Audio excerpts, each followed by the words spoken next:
It's 3,000 miles, a home to North America's most iconic creatures. But human borders bring danger. When I was growing up, people just shot every bear they saw.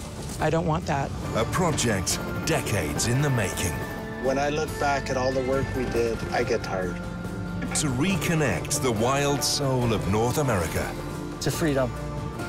The Rockies Wild Corridor from Yellowstone to Yukon starts the 10th of March on Viasat Nature.